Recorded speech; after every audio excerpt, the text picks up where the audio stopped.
crying out loud. If the CDC won't name it, at least demand the press stop calling it GRID.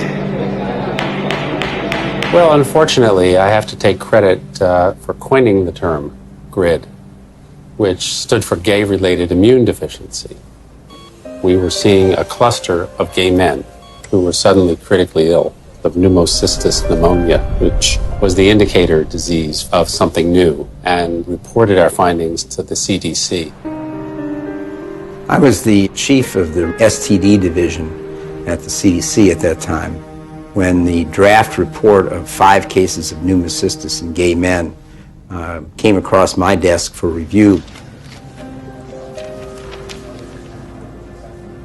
Shortly afterward, cases of a very rare cancer called Kaposi sarcoma were diagnosed in young gay men. My first reaction was, this is an extraordinarily important finding. The CDC was looking for something like that when it came along.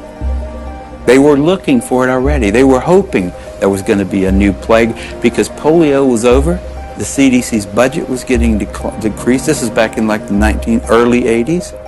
There was double-digit inflation, a very high unemployment, a rapid military buildup, and a threat to decrease all domestic programs. And this led to reductions in force in the public health service, particularly the CDC. The Center of Disease Control, CDC, in Atlanta was under threat for reduction and even theoretically for closure. There were memos around the CDC says we need to find a new plague. For them to justify their expenses and their existence and make their careers, they have to find infectious diseases. We need to find something that'll scare the American people so they will only give us more money. Once people recognized that this was likely caused by a virus, the media attention went from no news coverage to the most covered news story in history.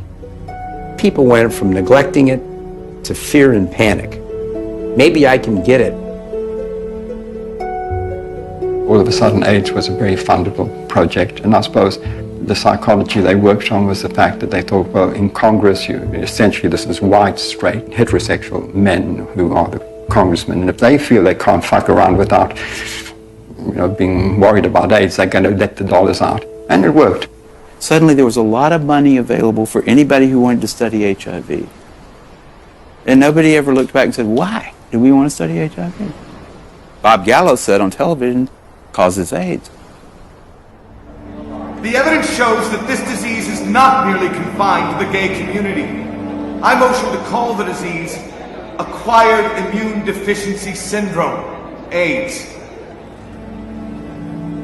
In 1982, Dr. Harry Haberkas was one of the Centers for Disease Control's epidemiologists tasked with defining AIDS.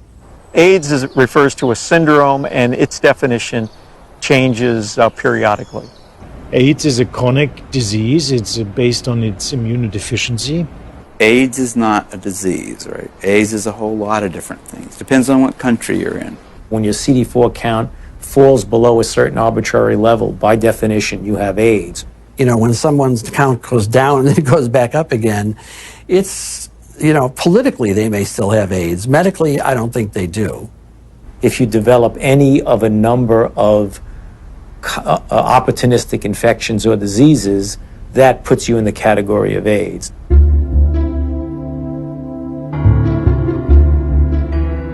We don't even know what AIDS is. AIDS is so hard to define because they change the definition of it every year.